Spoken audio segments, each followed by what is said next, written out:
Hey everyone, welcome back to another episode. It's been incredible to see this transformation of the 84 Grand National. Hard to believe that it's been in September when it first started out looking like this, and we're finally getting to a point where it's looking like that. Can't wait to see how everything turns out, and with only a few days left till Carlisle, the big question is, will I make it in time? So with that, let's get to the video. Remember to like, share, and subscribe. All right, next thing up are my rear speakers. As you can see, we got factory AC Delcos. Stuart Little has had his way with these, so we are going to replace them. And these are probably the easiest speaker replacements in the business. If you take a close look right here where my thumb is, you'll see that wire.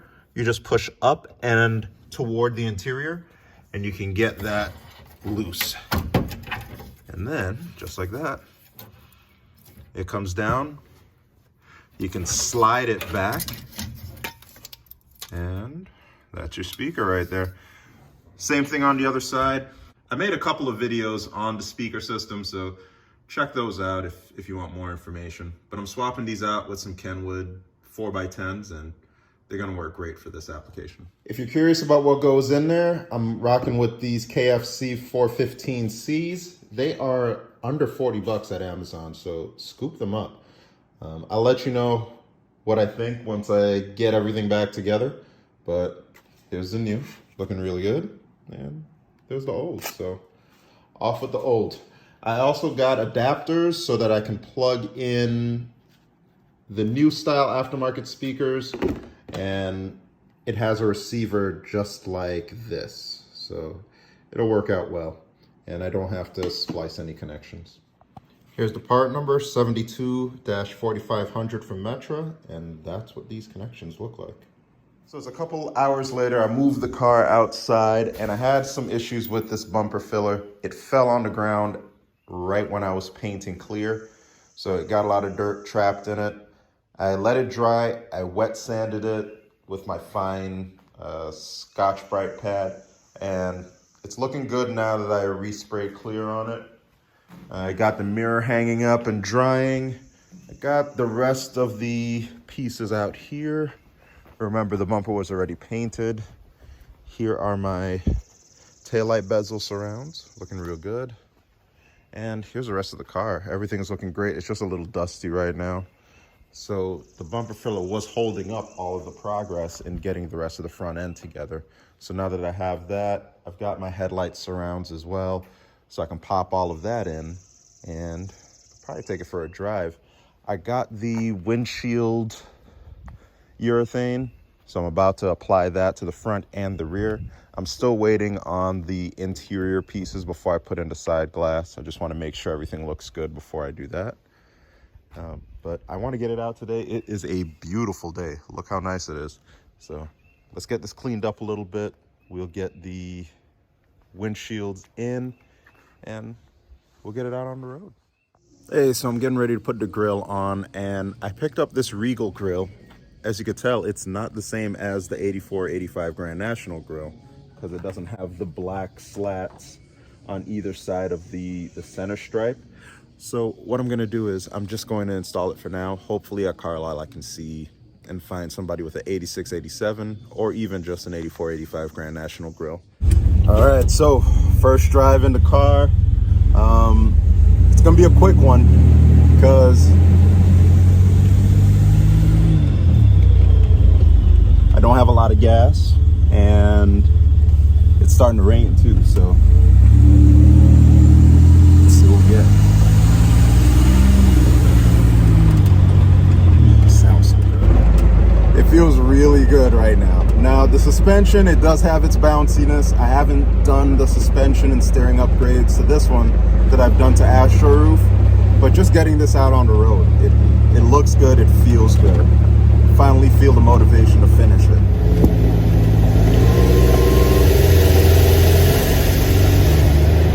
It's driving really well at idle and at part throttle, but at full throttle it's just leaning out. So I think I'm gonna need a new chip.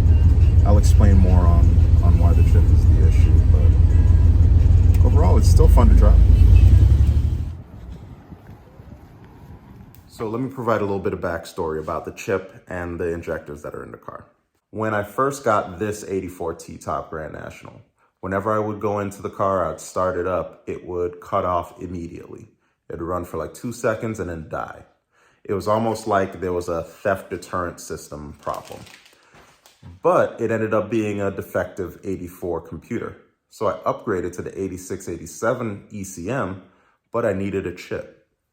Because the car had been sitting for 10 years and running maybe 3 years ago, I figured it'd be best to just replace the injectors while I'm at it. I had an extra set of 42-pound injectors and a chip from an 86, 87 intercooled Grand National.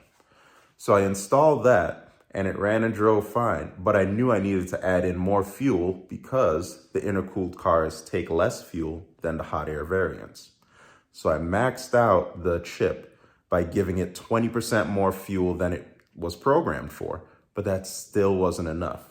It was able to get me on idle and part throttle doing well, but whenever I'd go to wide open throttle, the car would run lean, it would knock, because it's still not getting enough fuel. Eric from Turbo Tweak came through for me, and now I have a chip that's meant for the hot air car, so I can plug that in really quickly. I'll test drive it a little bit later. Should be good to go. I really love that lower painted valance.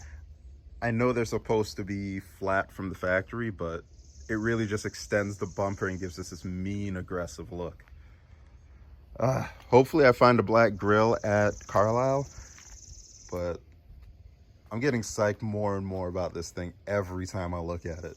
All right, so I have to admit, I made a mistake when I was installing this windshield related to the urethane. I let some urethane get on the paint, and then I used denatured alcohol thinking that that would be paint safe. It usually is, but not in this case because the paint is fresh. So as you can see, there is a lot of hazing coming along here. That's actually still some urethane that's still on there. So what I'm going to do is I'm going to wipe everything down. I'm going to sand past this so we get no more urethane in our paint. And then I'm going to respray this area. I'm going to blend it in over there and then slowly just bring in all fresh paint here and then blend it out over here. So I've gotten my windshield masked off in the areas that I need. I'm going to push down right in here so that we can get paint beyond the windshield and just like in there. I've done the same thing on this side. So let me lay plastic down and then we'll get to final paint.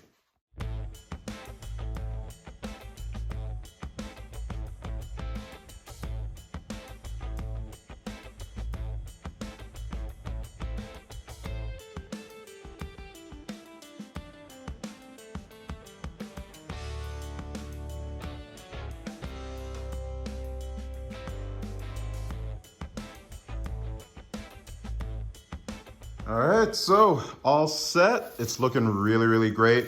And now I can just wet sand and buff after everything dries. So I will blend in that transition there. And then the same thing on that end. I put down about 3 coats, so I'm looking really good in this area here. And yeah, no concerns. So that's about it for this episode. There is a lot of work to be done, and the next time I'll be able to touch this car is the day before Carlisle. I still got all of the interior plastics to put together, buff the entire car, wet sand and buff that area that I just painted, T-top seals, cleaning the wheels, the whole 9. So some of this may actually turn into a live Carlisle episode. Let me know in the comments if that's something that you like. I'll be, walking around with my wife, and then of course we'll also have the opportunity to do a couple of DIY quick tutorials while we're there. So thanks again for watching. Like, share, and subscribe, and I'll see you on the next episode.